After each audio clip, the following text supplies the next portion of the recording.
Hello, I'm Angel, and welcome to my channel, or welcome back if you're a subscriber. Today, we're making a boxed cake.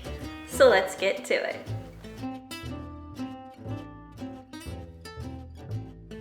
Boxed mixes for baking were really a product of the Industrial Revolution, but packaged cake mix wasn't introduced until the 1920s. And this was handy because when the Depression came on, it made it possible for a person to produce a cake rather inexpensively, because rather than having to keep an entire pantry of ingredients on hand, they were able to purchase a single box with pre-measured ingredients. Even today, producing a regular boxed cake, just following the directions on the box, is about half as expensive as making a cake from scratch in one's kitchen. Another aspect of it that's handy is for novice bakers. Baking is more of a science than an art, and having that pre-measured package of ingredients can help reduce the failure rate. And that can save money too, because instead of having to remake a cake if one is unsatisfied with the results, the cake comes out perfect the first time. Boxed cake mixes remain popular today.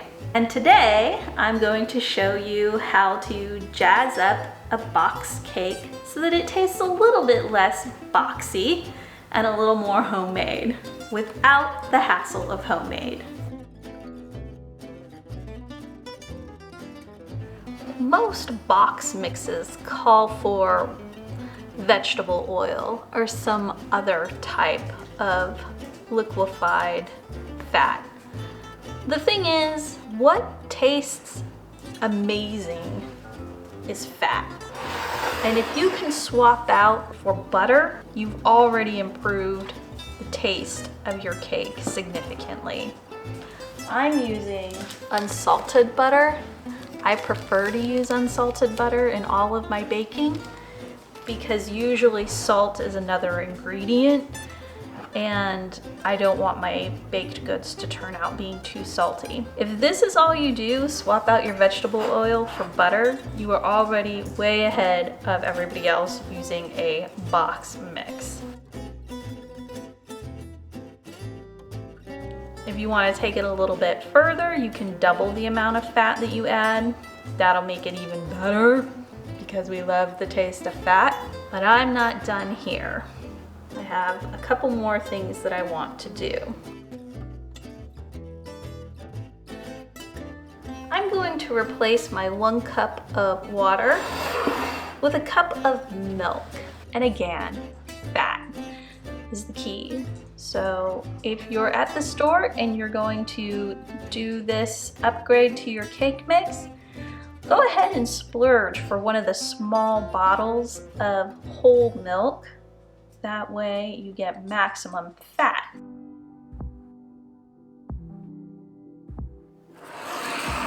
And then, of course, if you like, you can add an egg or two more to make it even richer in flavor.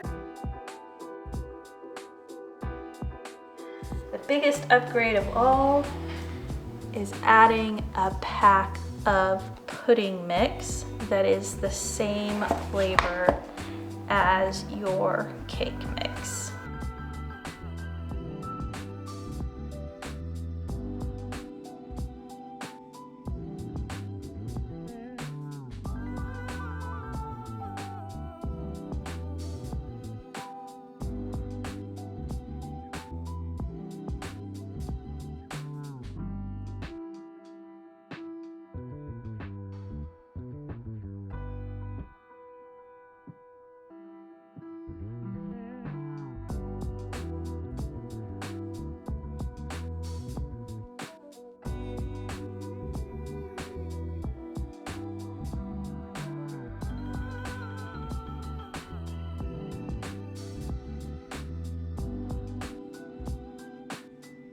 First, I add my wet ingredients.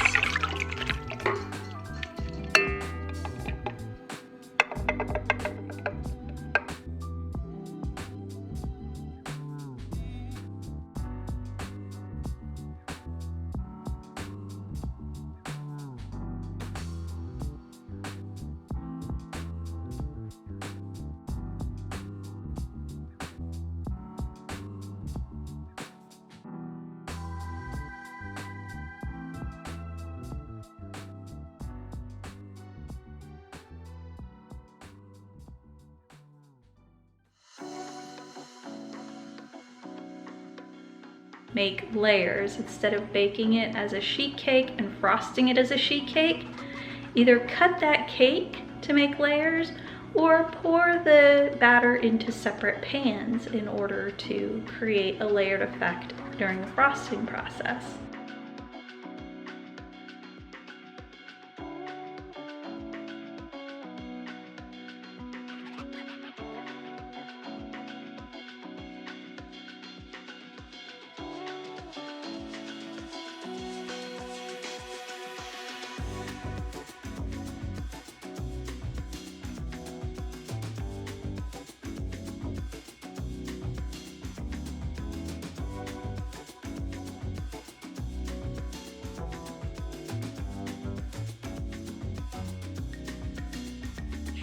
Here they are out of the oven. Now let's get them out of the pans.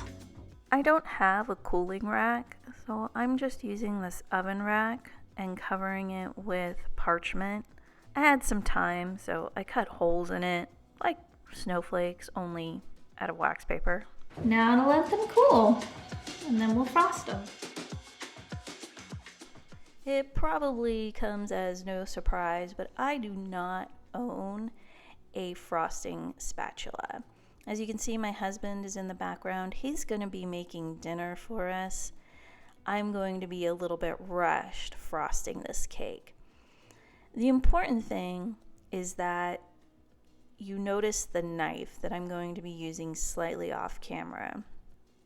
It's what's called a bread knife, and it has a serrated edge. Obviously, there's a lot of stuff that I don't own that a lot of people do own.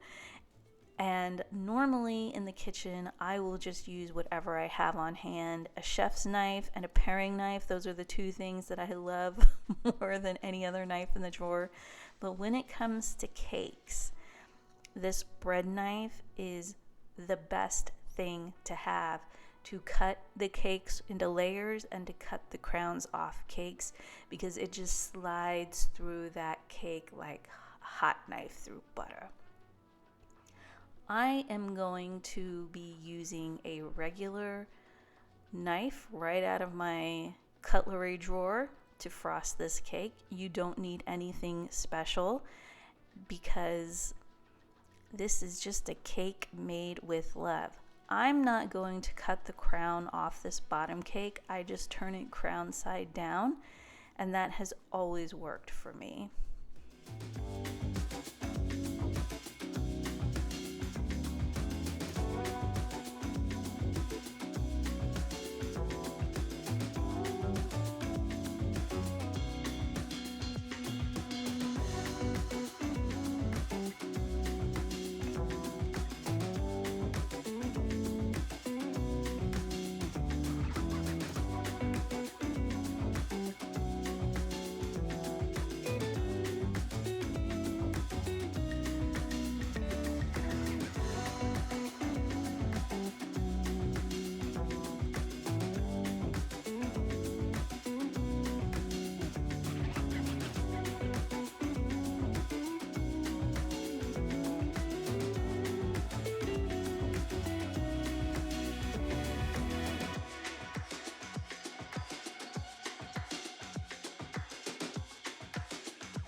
This is a better example of the knife, but like I said, I'm rushing. So what's going to happen is I'm not going to cut it straight, and that's fine. This is a third cake, and I only need 2 for my layers.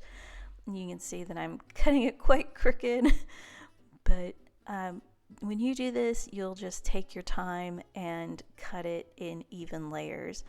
If you have a small, like cookie sheet, you can set the cake in the cookie sheet in the corner and just cut it and cut it and cut it so that you get the nice layers with the blade traveling from one end of the pan to the other, and that'll help a lot. Not like me, but you can see it's no problem at all cutting through this cake, and I just use it like a saw.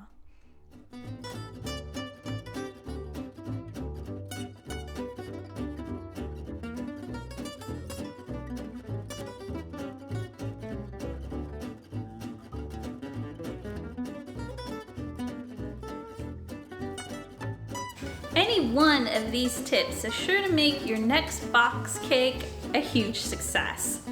Which one of these tips are you most likely to use the next time you make a box cake? Let me know by dropping a comment down below. If you liked this video, be sure to give it a thumbs up, consider subscribing to my channel, and I'll see you next time. Bye-bye.